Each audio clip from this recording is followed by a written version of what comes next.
I mean, we had Russian spies, we had computers, we had large-breasted American women, we had large-breasted foreign women, we had great-looking guys. Darby Hinton was in it, Sybil Danning was in Malibu Express.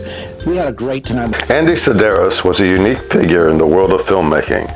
Best known for his contribution to the genre of action-packed B-movies, with a career spanning decades, Sidaris carved out a niche for himself with a distinctive style that combined action, adventure, and an unapologetic embrace of campy humor and provocative imagery.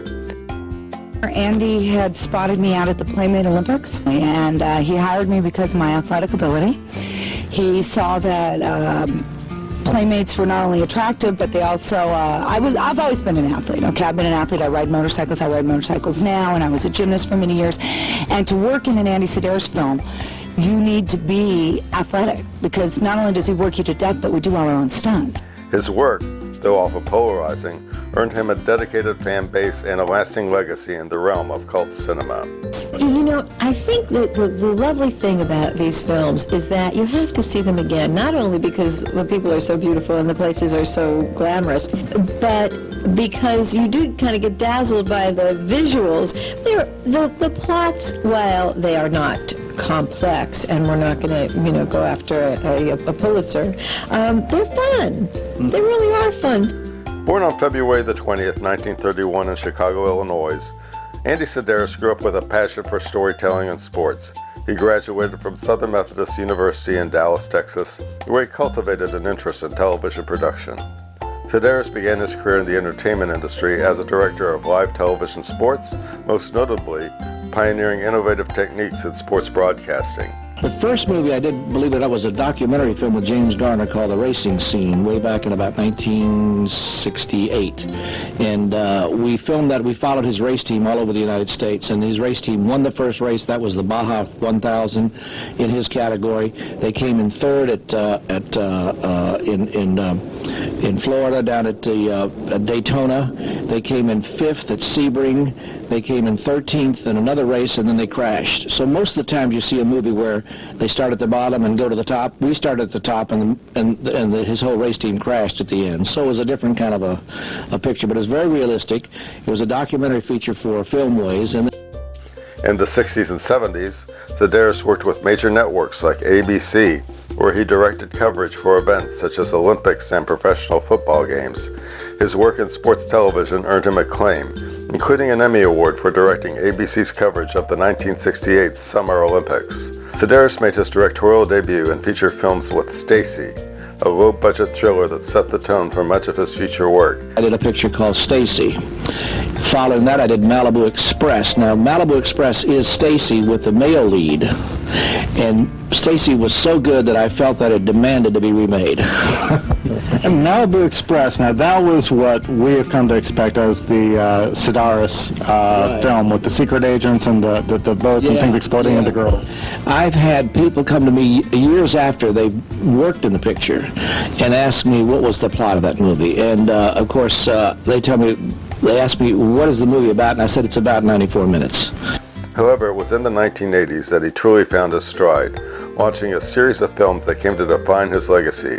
Those movies, collectively referred to as the Bullets, Bombs, and Babes series, combined elements of espionage, adventure, and exploitation. Ergo, we created and formed Malibu Bay Films, and we went into the first picture, which is Hard Ticket to Hawaii. I think of Hard Ticket to Hawaii, all I think of is that stupid snake popping out of the toilet. Yeah.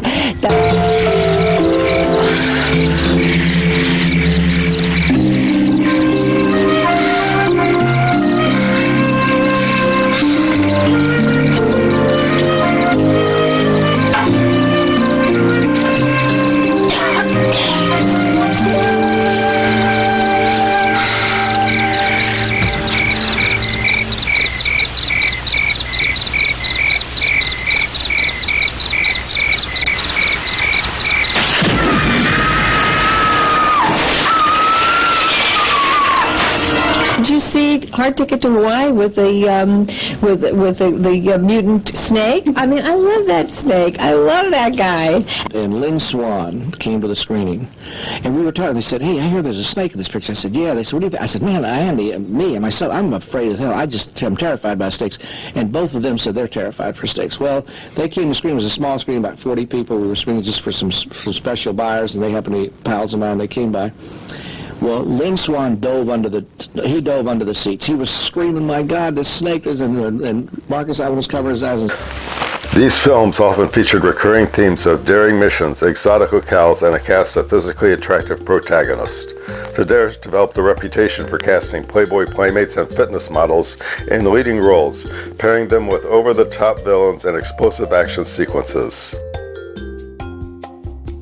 You know, the first experience I had with Andy was when I first came to read for his film Hard Ticket to Hawaii. Him and his wife Arlene called me into their office, and they were out of control then. They had me read, and you know, it's funny, not too long after that I came over to their house, and this is when I really got to know them. I came over to their house. I said, "Donnie, do you want something to drink?" And I said, "Yeah, I'd like some apple juice." So they poured me some apple juice, and they handed it to me, and I took one drink, and I spit it all over the place. And they looked at me, and they said, "What's wrong?" And I said, "Well, you gave me chicken broth that was in your refrigerator." And that was the beginning of our relationship, was when I spit on their kitchen floor. Though mainstream critics often dismiss his work as lowbrow or exploitative, Sidaris viewed his films as pure entertainment, crafted for audiences who appreciated their campy charm. Over time, his movies gained a cult following, particularly among the fans of 1980s and 1990s action cinema. Titles like Hard Ticket to Hawaii became celebrated for their unintentional humor, over-the-top action, and quotable lines, securing their place in the annals of B-movie history. Andy Sidaris passed away on March 7, 2007 at the age of 76, leaving behind a body of work that remains beloved by enthusiasts of cult cinema.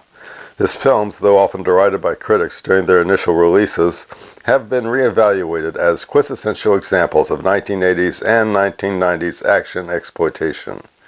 Andy Sidaris was a filmmaker who defied conventional standards and embraced a vision of entertainment that prioritized fun and spectacle. His legacy lies in his ability to create movies that, while unpolished and indulgent, brought joys to countless fans. Through his innovative approach to sports television and his audacious foray into filmmaking, Sidaris proved that success could be achieved by staying true to one's unique vision. Thank you for watching Pop Culture Paradox. And if you liked what you see, please subscribe to this channel and like this video and come back for more.